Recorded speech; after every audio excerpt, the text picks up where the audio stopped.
Okay, I'm live. Excited to come on to our platforms today and discuss and talk about a topic that definitely needs to be talked about. So, if you're just joining us, welcome. Thanks so much for being on the live today. I'm Todd Cahill, and I'm an author, a serial entrepreneur, and excited to get this show running up and running. So, we'll give it just a few seconds, then we'll get right into it and into the topic today. So, again, if you're just joining us, thanks so much for being on. Hopefully, you're having a great God, I don't even know what day it is today. Is it Monday? Yeah, it's Tuesday actually. Tuesday. All right, cool stuff.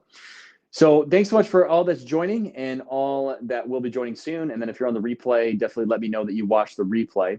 Again, my name is Todd Cahill, and like I said, I'm a author of the best-selling book You Versus You: The 12 Ways to Kick Your Own Ass and Win. You can't really see it because of the lighting here, but this book is all about the topic of self-sabotage. And as I deal with a lot of people, and when I say deal with people, I should say when I work with people, and sometimes I do deal with people, and sometimes I just love working with people. One of the things that really comes up a lot is people that self sabotage.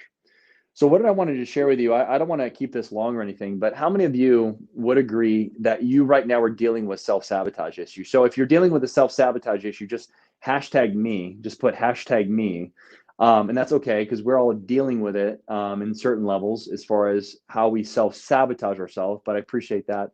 What I like to do is I like to kind of walk you through what I think, being the author of You Versus You, I think really just top three things of how people self sabotage. Thank you so much, Sherry, for saying that. Juan, thank you so much. And I've seen it a lot. I've worked with people in the people business now for 2 decades. I'm not saying that I'm in any way, shape, or form an expert when it comes to people.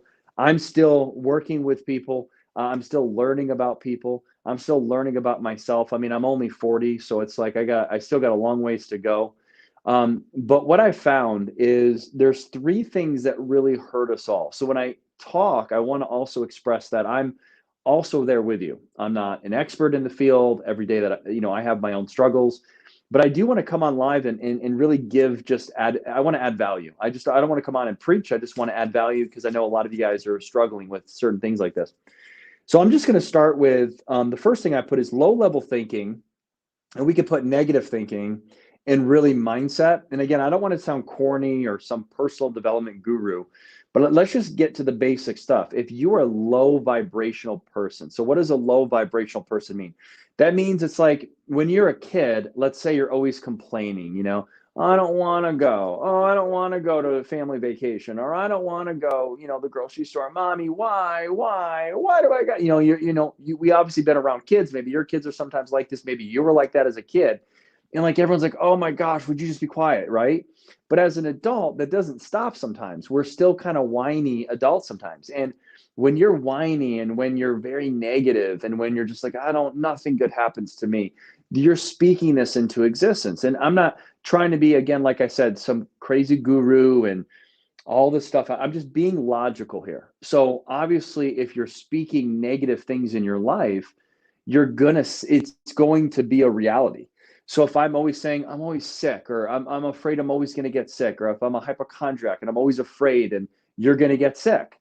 But if I'm the opposite of that, I'm like, I never get sick. I know I take care of myself. And and you're actually taking good care of yourself, the likelihood of you getting sick is going to be a lot less than if you're always talking about getting sick. So one of the key ways to not self-sabotage a relationship is don't talk about divorce. So think about that. How many people out there that are in a marriage are threatening divorce or threatening to leave or threatening to maybe your friends that I'm going to leave him, I'm going to leave him, I'm going to leave him, when every time you get an argument, eventually you will get divorced. I mean, so there's such thing in life as speaking it into existence. And again, I like to reference the Bible, not because I'm a scholar, but I believe after 20 years of personal development, that is the best book out there. So I think we should, anyone that's teaching anything should always reference that. And I was just reading today in Matthew, Jesus said, what you say, what comes out of your mouth is eternal. And that was in around, I don't know the exact passage of scripture, but it's in Matthew. It's in the middle of Matthew. And it just resonated with me today because even everything that I say is eternal. So that means it outlasts me. So even when I die and move on to the next level, right? When I go to heaven, whatever you believe in, what I say on earth is eternal. So might as well say things that are positive. Might as well say things that are going to add value, not just to other people, but also to myself. Like if I'm constantly saying I'm never going to make it, I'm a failure, I'm a fraud, no one's going to believe me, no one's going to buy my this, nobody's going to do anything, or my kids are not going to, they're going to. I'm speaking into eternity. And I love what Russell Crowe says, and I always talk about this as much as I can, is he says to his men in the movie Gladiator, he's obviously not Russell Crowe in Gladiator, he's Gladiator, right? And he says, men, what we do in life echoes in eternity. So one of the keys to not self-sabotaging yourself is don't echo something that's negative. Don't be an echo of negativity, because we influence minimum 10,000 people from the time that we're born to the time that we die on average. And that's like a hermit. So like even if you're an introverted person, you're still influencing at least 10,000 people in your lifetime. So hopefully you made an impact in a positive way, not in a negative way. Okay.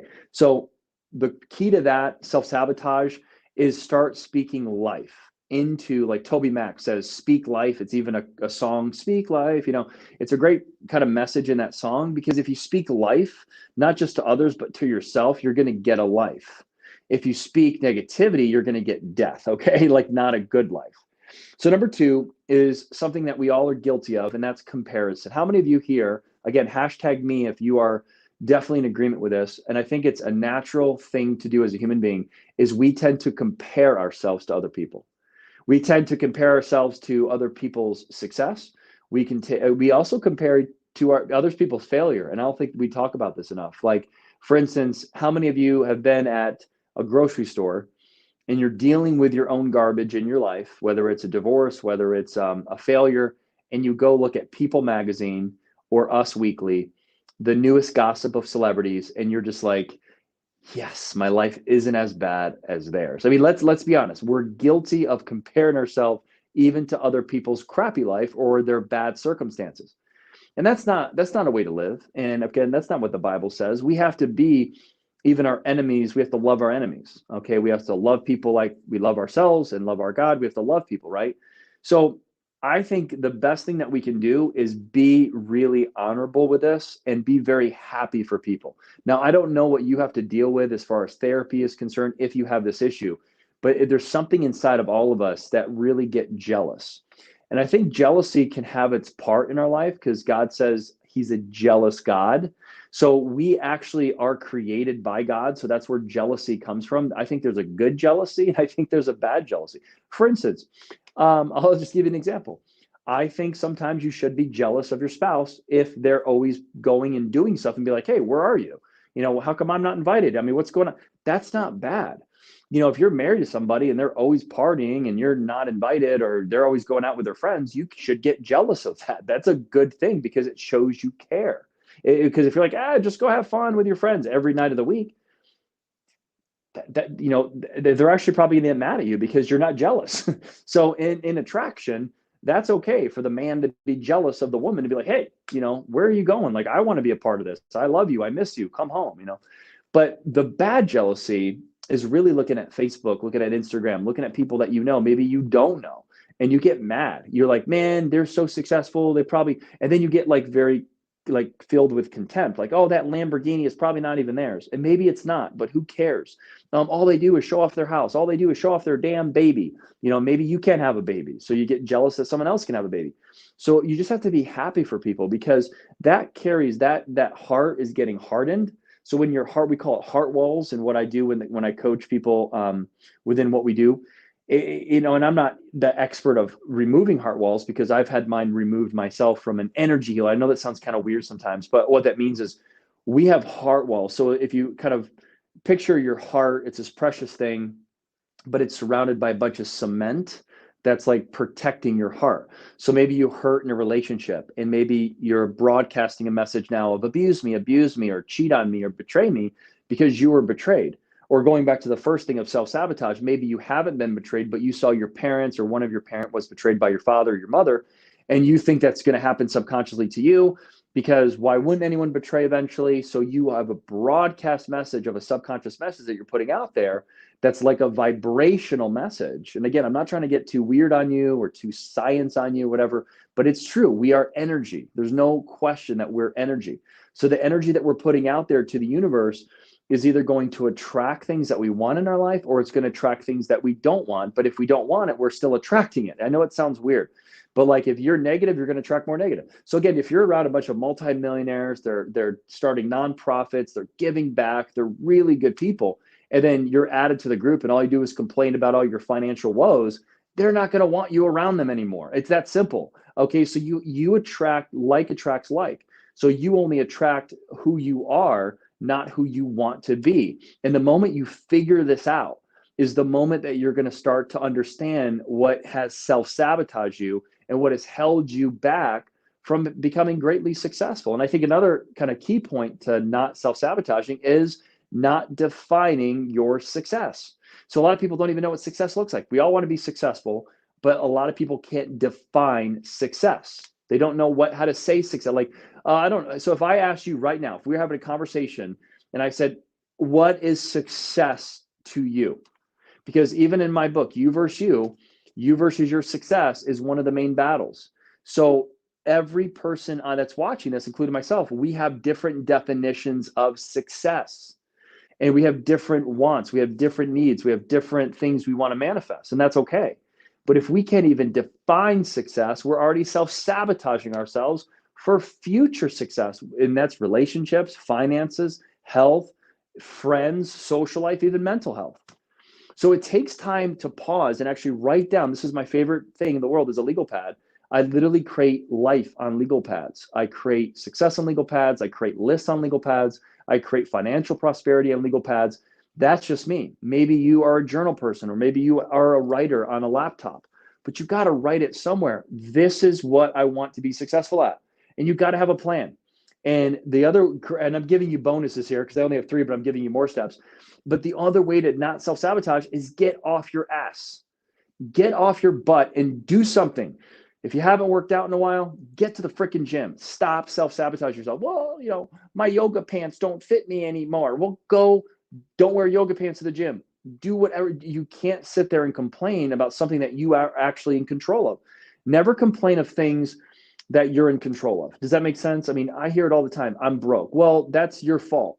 No, it's my mom's fault. Your mom is in her 70s and you're in your 40s. It is not your mom's fault that you're broke, okay? I'm sorry to be the kind of the hard-ass guy, but it's the truth, okay? We can't keep complaining of things that we can control. My marriage is falling apart. Well, are you a jerk? Are you the greatest spouse of all time? Can you work on yourself? And the answer is always yes.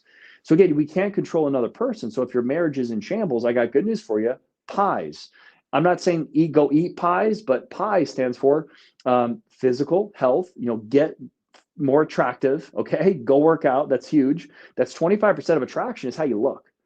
So if you got out of shape all these years, you don't care about your body. Do you think your spouse cares? Of course they care, because they might not be attracted to you anymore. That's why for me, I'm 40. I'm always going to be in shape till my dying day, is because I want to be attractive. I want to be in shape. I want to work out. And I'm not saying I have to be in peak performance shape every moment of my life. I'm not psycho, but at the same time, I'm not that level, but I'm not going to let myself go. That's 25% of attraction. I is intellect. I'm not going to let my mind go. I'm going to read. I'm going to get better. I'm going to get smarter. Emotional is E. So emotional intelligence, emotional fitness. I'm going to control my emotions. I'm not going to get as angry. I'm going to be in control more and more. And then S is spiritual. I'm going to open up the Bible. I'm going to read. I'm going to grow. I'm not going to get a disconnect from my creator because I'm too busy, because I have 4 kids. I got 3 kids. I got this, blah, blah, blah. It's not going to matter when you're sitting in eternity and you're asked these questions. Okay. So, it says in the Bible, we all will be judged. Okay. So you will be judged in accordance to really these 4 things. Okay. How you took care of yourself. Your temple is an investment. But that's not the only thing. So if you're just working out all the time, that's not good either. That's called obsessive. So you have to have that balance within those 4 things. Now, the last thing about self-sabotage is probably the most obvious one, but maybe it's not so obvious to some of you that are still getting into that growth and having a personal growth plan, is attachments.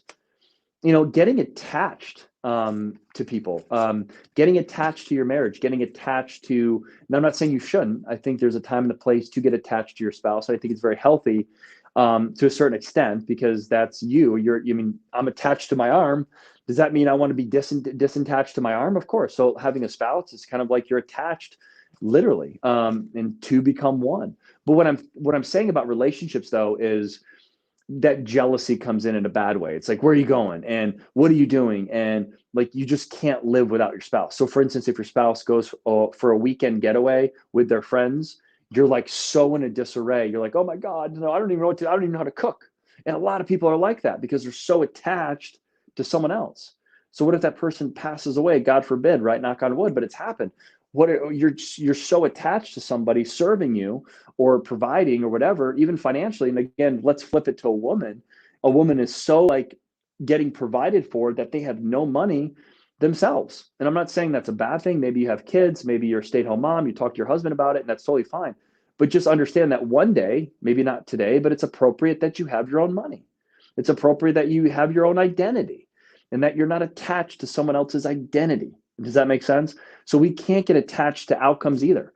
You know, if someone signs up for a business because I'm in the relationship network marketing space and have been in it for a while, and I'm excited that I'm back in it and doing some big things.